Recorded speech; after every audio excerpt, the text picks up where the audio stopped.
Thank you so very much, David. That was a fantastic set. Are you guys ready for your next comic? Alrighty. From just across Mishawaka in South Bend, Indiana, also can be found at the Drop Comedy. Please welcome to the stage, John Freitag.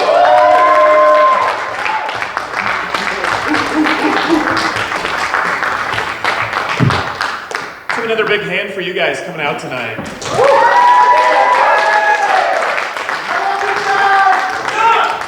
I've never performed here, but like, I imagine it as like any other acid trip I've ever had. It's just, like I wish I had this ceiling like 6 years ago. That'd be great. My name is John Freitag, and don't I kind of look like I should be headlining that When We Were Young festival? I'm just missing the eyeliner, the lip piercing, and the sexual assault charge.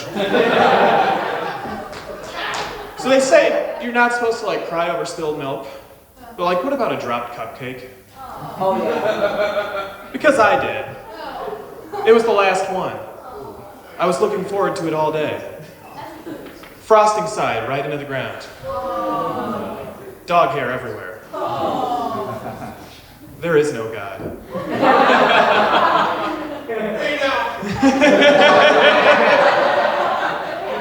You know I'm a reverend. You know I'm a reverend too. I just paid $20. You had to go to school. On my way over here, I was driving and I was in a lane that was merging into the left one, and this asshole truck wouldn't let me in. So in my head, I'm thinking, oh great, this alpha male, small dick asshole's just not letting me through. Then when I let them in, let them go in front of me and I pull in behind them, I see a bunch of like pink ribbon, magnets, and stickers on the back of their car. So immediately I just feel like an asshole and like I'm the bad guy.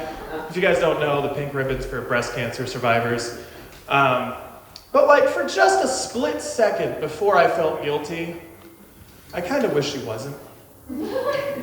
Like just for a split second, right before I felt real bad, when I saw her pink, I was seeing red. And like just for a moment, I wish we'd cancel federal funding. But then I felt bad, because I'm not a monster, not a bad guy. Like he said, I'm from South Bend, and I'm a big sports fan. I love it there. We got Notre Dame right down the road. Yep, give it up to the Irish. But it's been a weird year to be a Notre Dame fan, because Brian Kelly became the first head coach to leave Notre Dame for another school.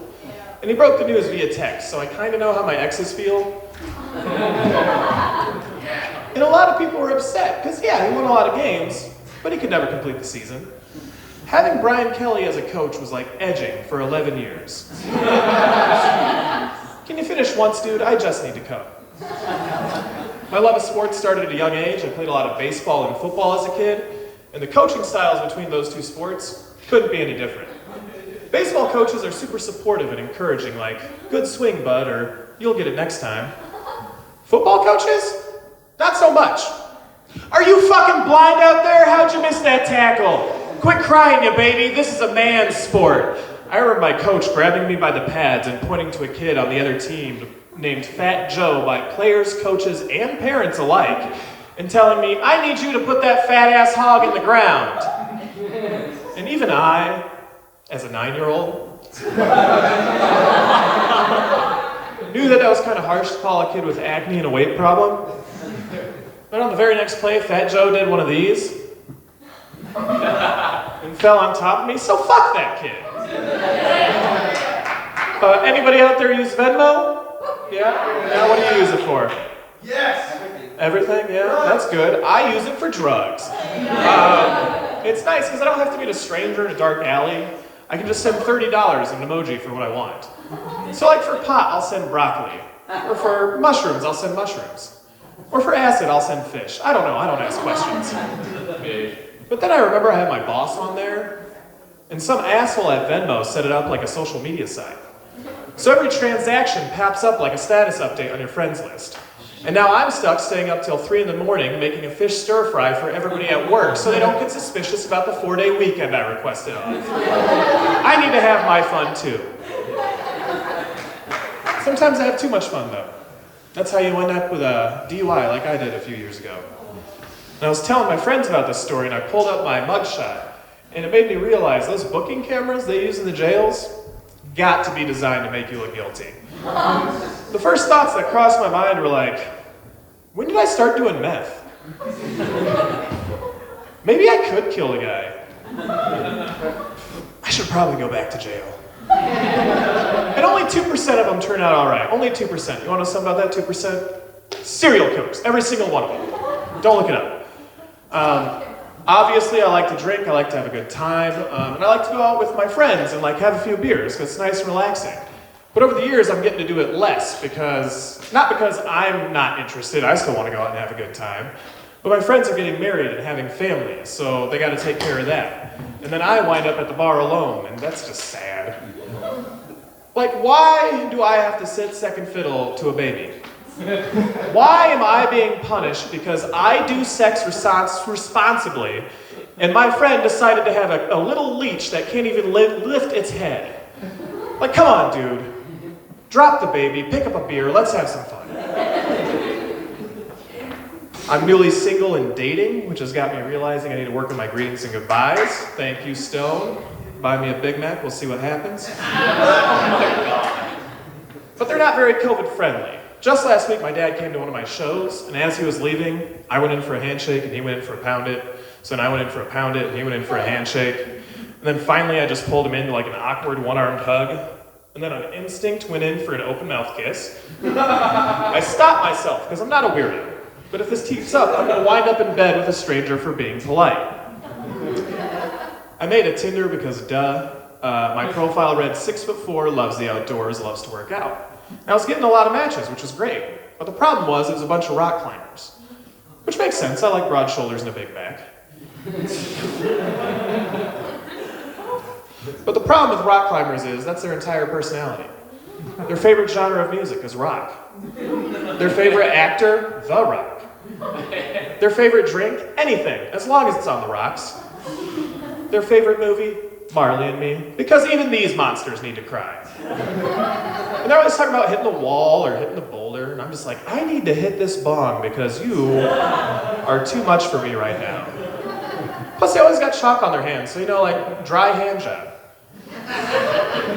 So I changed my profile. Now it reads, 6'4", will buy dinner, spit on me. And it's working a lot better. It's working a lot better. Dating at 28 is weird though, because it's right around that age where my peers are deciding if they want to have kids or not. And I'm still deciding which belt to choke myself with while I jerk off tonight. Braided leather. Braided leather.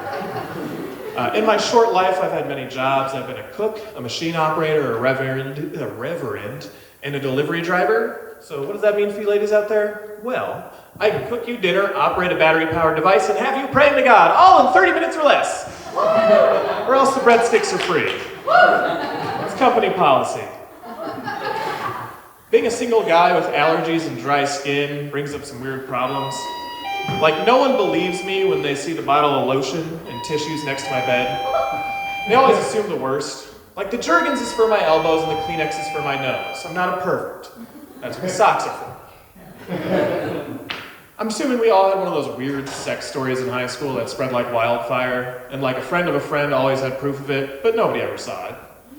Ours involved a girl, her dog, and some peanut butter. And while everybody else was concerned like what this would do for her college career or what her parents would think, I was over here asking the hard questions like, well, what kind of peanut butter was it? Was it creamy or crunchy? Was it Peter Pan peanut butter? They just had their salmonella recall. I'm young. I don't know if that's sexually transmitted. I didn't know I was going to get to this one, so this will be fun. But like sex is weird everywhere. Like it's naked, sweaty people like bumping uglies and making weird noises. But the good news is, sex is also weird in the animal kingdom. Like, you don't have to look far.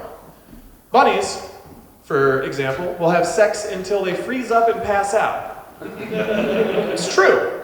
Turtles, depending on how big they are, make different noises. Like a small turtle sounds like, ah, ah, ah. And a big turtle sounds like, oh, oh, oh. So it got me thinking, what kinds of animals have we not heard or seen have sex? And the first one that popped into my head is an owl. Because I've never seen that. So here's my impression, again, never hearing or seeing it before, of an owl having sex for the first time. Give me 1 second. Who? What? Who? Where? Who? Why? Now the dumbest part about that joke, besides all of it, is that owls can turn their heads 180 degrees. They already know who. My time is coming to a close, so I'm going to leave you guys with one more thing to think on for me. I want you to think deep and hard about it. Colton knows. Why can our buttholes taste spicy but not sweet? Like, why do I have to feel the burn of a pepper twice when all I really want is the sweet kiss from a Twinkie? You guys have been a wonderful audience. Have a wonderful night.